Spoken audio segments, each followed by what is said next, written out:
Bismillahirrahmanirrahim. Assalamualaikum warahmatullahi wabarakatuh. Alhamdulillah. Allahumma sholli ala sayyidina Muhammad wa ala ali sayyidina Muhammad. Apa kabar anak-anak kelas 6 yang salih dan solihah, yang selalu Bapak Ibu guru sayangi dan cintai? Senang sekali pada kesempatan ini Pak Bayu Allah beri kesempatan untuk menyapa kalian semua. Semoga semua dalam keadaan sehat walafiat. Amin. Pada kesempatan ini Pak Bayu akan melanjutkan materi IPA yang sebelumnya dibawakan oleh Pak Zainal. Sekarang kesempatan Pak Bayu, dan besok mungkin insya Allah akan ada kesempatan untuk Bu Elis. Dimana sebelum dimulai, mari kita buka dengan berdoa supaya Allah mudahkan ilmunya dan Allah rizkikan kepahaman. Diangkat tangannya.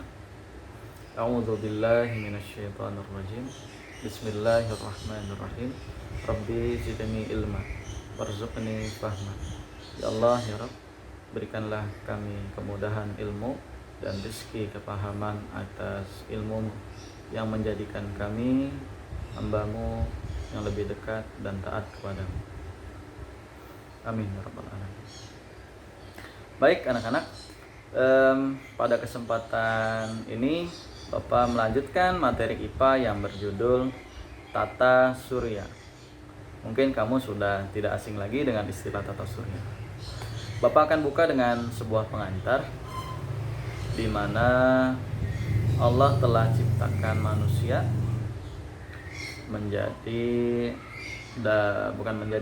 dengan dua tujuan. Yang pertama sebagai khalifah di bumi, dan yang kedua untuk beribadah kepada Allah. Nah, terkait menjadi khalifah di bumi, jadi untuk itulah Allah ciptakan bumi, di mana bumi ini tempat kita tinggal dan tempat kita hidup bersama makhluk hidup lainnya seperti tumbuhan dan hewan.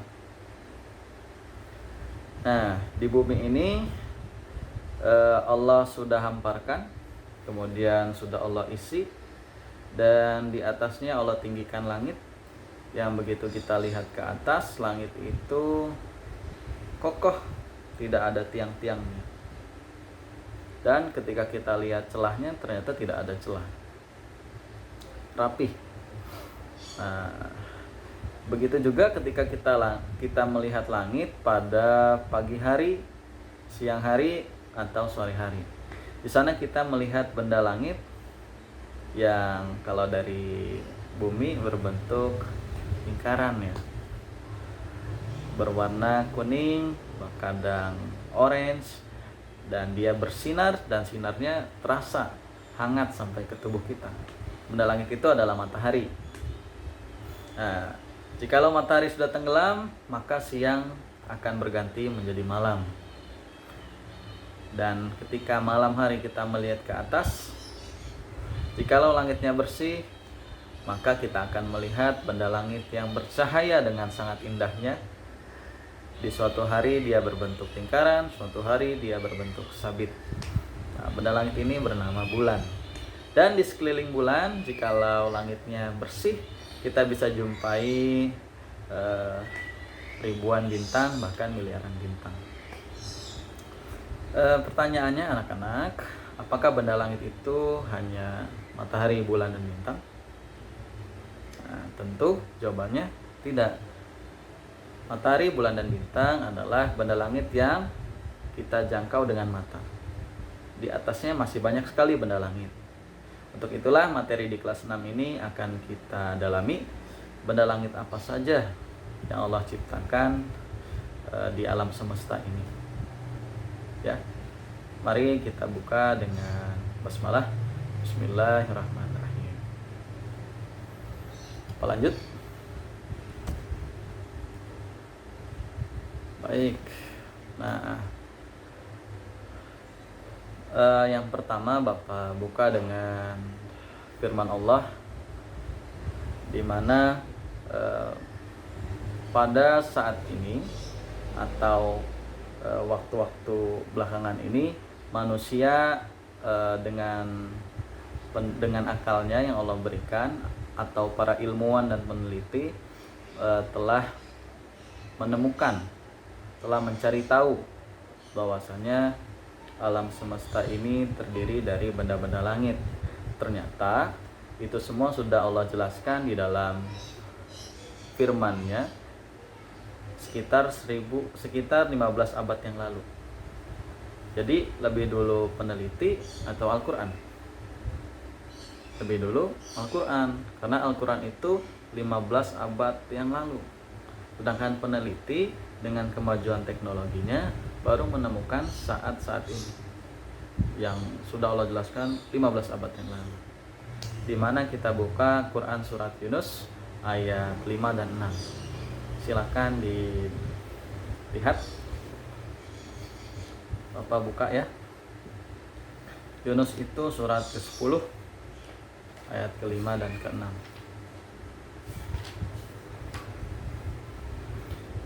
Silakan boleh diikuti.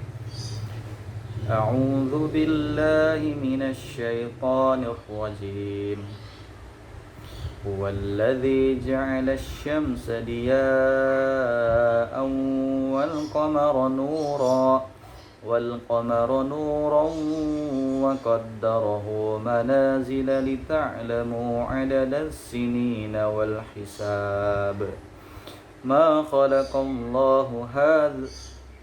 خلق الله ذلك إلا بالحق يفصل الآيات لقوم يعلمون إن في اختلاف الليل والنهار وما خلق الله في السماوات والأرض لآيات لقوم يتقون.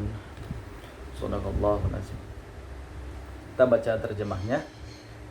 Dialah yang menjadikan matahari bersinar dan bulan bercahaya. Jadi ternyata beda. Matahari itu bersinar sedangkan bulan bercahaya. Nah, kenapa matahari bersinar?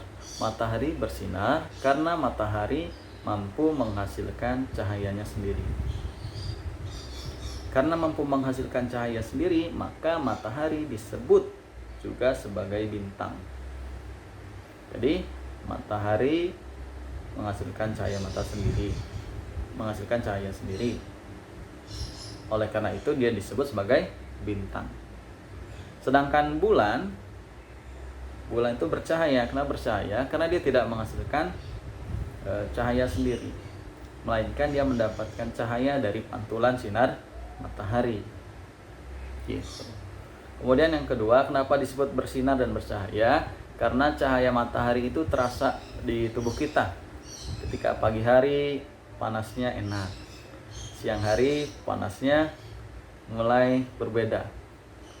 Panasnya bikin kulit menjadi kalau siang hari bikin kulit menjadi hitam karena kandungan sinarnya berbeda. Sedangkan kalau jam 9, jam 10 itu sinar mataharinya sedang bagus-bagusnya untuk tubuh kita. Itulah bedanya sinar dan cahaya. Sedangkan kalau malam hari kita tidak merasakan bahwa cahaya bulan itu panas. Tidak, karena dia cuma bercahaya. Bapak lanjut. Dan dialah yang menetapkan tempat-tempat orbitnya.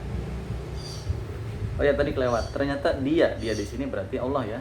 Allah yang membuat matahari, bulan, dan membuat orbitnya. Apa itu orbit? Orbit adalah lintasan dari benda-benda langit. Ya. Jadi kalau di dunia diistilahkan jalanannya, lintasannya. Kenapa dibuat orbit? Karena nanti benda-benda langit ini atau planet-planet ini mengelilingi matahari.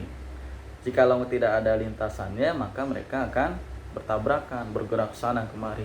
Tapi Allah sudah buat memiliki lintasan-lintasan masing-masing supaya teratur, rapi. Lanjut, agar kamu mengetahui bilangan tahun dan perhitungan waktu. Ternyata ada hikmah di balik lintasan-lintasan tadi. Ada hikmah di balik mengapa mengelilingi matahari. Hikmahnya salah satunya ialah agar kita mengetahui bilangan tahun. Kok bisa sih dari berputar itu kita tahu tahun? Nah, ini akan dibahas nanti di pertemuan kedua. Allah tidak menciptakan yang demikian itu melainkan dengan benar. Nah, berarti yang menciptakan Allah benar. Dia menjelaskan tanda-tanda kebesarannya kepada orang-orang yang mengetahui. Jadi semua benda-benda langit adalah tanda-tanda kebesaran Allah. Dan ayat 6, sesungguhnya pada pergantian malam dan siang dan pada apa yang diciptakan Allah di langit dan di bumi pasti terdapat tanda-tanda kebesarannya bagi orang yang bertakwa. Jadi di sini ada pergantian siang, pergantian malam. Apa hubungannya dengan sains? Maka itu juga materi di pertemuan kedua. Nanti akan kita bahas. Ma benar Allah dengan segala firman-Nya. Baik, itu pengantar ayat tentang sains, tentang tata surya, dan sebetulnya masih banyak sekali di mushaf di Al-Quran yang tidak cukup jika dibahas semua. Langsung Bapak ke tata surya, pengertiannya. Tata surya adalah, bisa kamu lihat di sebelah, tata surya adalah kumpulan benda langit yang terdiri dari sebuah bintang yang bernama matahari serta benda-benda langit yang terikat oleh gaya gravitasi. Kumpulan benda langit yang terdiri matahari serta benda-benda langit yang terikat oleh gaya gravitasi. Jadi mereka mengelilingi matahari karena adanya gaya gravitasi. Gaya gravitasi matahari yang begitu besar menyebabkan benda-benda ini bertawaf atau mengelilingi dari matahari. Ya. Sama dengan nanti deh. Benda langit ini apa aja? Benda langit ini termasuk 8 buah planet. Jadi nanti ada 8 buah planet yang akan kita bahas ciri-cirinya. Yang memiliki orbit masing-masing. Ya. Tadi mereka mengelilingi dengan jalanannya masing-masing. Kemudian ada satelit, ada komet, asteroid, dan benda langit lainnya. Insyaallah bisa dipahami. Next, kita ke yang pertama. Ada matahari. Ini matahari merupakan makhluk Allah yang patuh karena selalu terbit dan tenggelam sesuai perintah Allah. Jadi dia terbit, kamu terbit, tenggelam jam sekian, terbit jam sekian, patuh. Gitu. Kalau nggak patuh dia nggak akan terbit dan dia nggak akan tenggelam. Ya. Kalau nggak mau terbit berarti semua gelap. Kalau nggak mau tenggelam berarti semua siang. Atau belahan sini, belahan bumi bagian sini siang, ini malam, terus ini siang, terus karena mataharinya nggak mau tenggelam. Mata di sini nggak mau terbit. Ya, berarti dia makhluk Allah yang patuh. Yang kedua merupakan pusat dari tata surya. Jadi galaksi kita ini atau tata surya kita ini terdiri dari matahari dan benda langit lainnya. Sebagai pusatnya adalah matahari. Tersusun sebagian besar dari gas. Sekian ya. Suhu permukaannya mencapai 6.000 derajat Celcius. Itu suhu permukaan, belum inti. Berarti sangat panas sekali. Berukuran sangat besar, 109 kali bumi. Jarak dengan bumi 149,6 juta kilometer. Kira-kira jaraknya tepat tidak nih? Matahari, bumi. Pas nggak? Jawabannya pasti pas. Coba, kalau dia lebih dekat dengan matahari, apa yang terjadi? Maka bumi akan semakin panas. Kan semakin dekat matahari, semakin panas. Lebih dekat lagi, bisa semuanya terbakar. Kalau terbakar berarti bisa nggak buat tempat tinggal? Tidak bisa. Kalau mundur, maka bumi akan menjadi lebih dingin. Mundur lagi lebih beku. Akibatnya tidak bisa dihidupi. Jadi jarak yang sekarang adalah jarak yang paling tepat menurut Allah. Tapi kenapa panas, Pak? Panas itu kan akibat dari ulah tangan manusia yang menebang pohon sembarangan, kemudian aktivitas pabrik yang polusinya tidak diperkirakan dan sebagainya. Ya, jadi kerusakan-kerusakan itu bukan karena Allah, tapi karena ulah tangan manusia. Next. Selanjutnya manfaat matahari. Yang pertama, fotosintesis tumbuhan. Ya, kita sudah belajar bahwasanya tumbuhan memerlukan cahaya matahari untuk dia berfotosintesis. Ketika fotosintesis, maka tumbuhan akan mengeluarkan gas oksigen. Oksigen ini digunakan buat siapa? Manusia? Nggak manusia, kan ada hewan. Berarti digunakan manusia dan hewan, makhluk hidup. Nah, jadi kalau nggak ada matahari, tumbuhannya mati. Tumbuhan mati, nggak ada oksigen, berarti kehidupannya akan punah juga. Yang kedua, untuk penerangan. Alhamdulillah ada matahari yang bersinar selama kurang lebih 12 jam. Jadi kita tidak menyalakan lampu, ya kan? Jadi kalau nggak ada matahari semua gelap. Akan butuh biaya besar untuk lampu. Yang ketiga, untuk pengeringan. Ya, ini untuk jemur pakaian, jemur ikan, jemur garam, pengeringan. Yang keempat, untuk PLTS, pembangkit listrik tenaga surya. Di Eropa sana sudah dikembangkan sebagai bentuk energi alternatif, di mana panas matahari diserap, kemudian disimpan dan dikeluarkan dalam bentuk energi listrik. Kenapa di Indonesia belum? Karena harganya masih mahal. Dan yang kelima, sumber energi dan vitamin. Dan sudah dirasakan, apalagi khususnya dalam kondisi pandemi ini, disarankan berjemur karena sinar matahari memiliki vitamin-vitamin yang bermanfaat bagi tubuh. Ya, lanjut ya. Oke, selanjutnya kita masuk ke planet. Planet yang pertama bernama Merkurius. Merkurius pertama nih, ini matahari pertama, berarti dia paling dekat. Selain paling dekat, dia paling kecil. Kita dekat, kecil. Terus dia tidak memiliki satelit. Nah, karena paling dekat, dia paling cepat berputar. Nah, karena jaraknya paling dekat, dia punya lintasan yang lebih pendek dibanding planet lainnya. Sehingga ketika mengelilingi matahari, dia paling cepat. Ya? Contoh, ada sekolah, di rumah kamu dekat, rumah teman kamu agak jauh, paling dekat ke sekolah siapa? Kamu kan? Nah, berarti kayak gitu contohnya. Karena dia paling dekat, maka dia revolusinya tercepat. Apa itu revolusi? Setelah ini dibahas. Di revolusi itu nanti ya. Yang keempat, perbedaan suhu yang ekstrim. Pada siang dia panas dan pada malam sangat dingin. Revolusi. Apa itu revolusi? Ini dia. Nah, kita simak video berikut. Halo, nggak mau jalan. Nah, ya. Nah, jadi revolusi itu adalah gerak berputarnya planet-planet mengelilingi matahari. Itu revolusi planet. Revolusi planet adalah gerak planet-planet mengelilingi matahari. Kenapa mengelilingi? Tadi udah dibahas. Karena gaya gravitasi. Ya.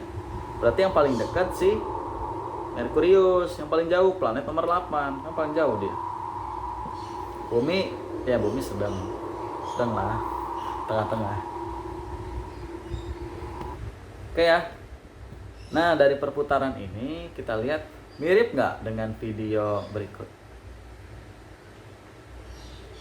Masya Allah, mirip ya. Bapak sampai merinding. Ternyata umat manusia juga bertawaf. Tawafnya di Ka'bah. Ya. Jadi mirip dengan tata surya kita. Jadi manusia berkeliling, mengelilingi tawaf ke Ka'bah itu adalah simbolis dari bagaimana alam tata surya ini bekerja. Insya Allah mirip sekali ya.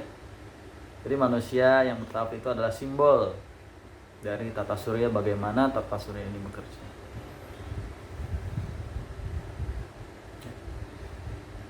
Insya Allah semoga kita bisa ke sana beribadah sebagai bentuk taat kita kepada Allah, sebagaimana bentuk taatnya planet-planet mengelilingi matahari. Bapak lanjut.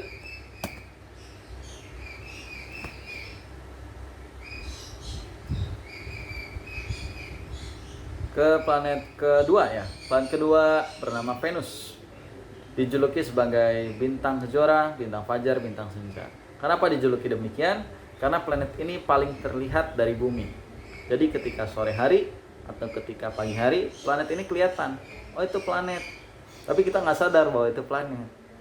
Karena bentuknya sangat kecil, kita nggak sadar. Oh, itu planet gitu. Padahal itu planet Venus.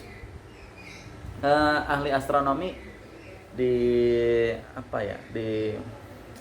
Taman Ismail Marzuki ya kalau nggak salah, dan dia bisa mendeteksi, oh ini Venus, ini apa. Udah pernah kesana belum? Tuh Bapak udah, alhamdulillah. Kapan-kapan kesana ya, main untuk melihat planet-planet dari secara ilmu. Yang kedua, dia berotasi dari arah timur ke barat. Rotasi ini apa rotasi? Setelah ini. Yang kedua, dia tidak memiliki satelit.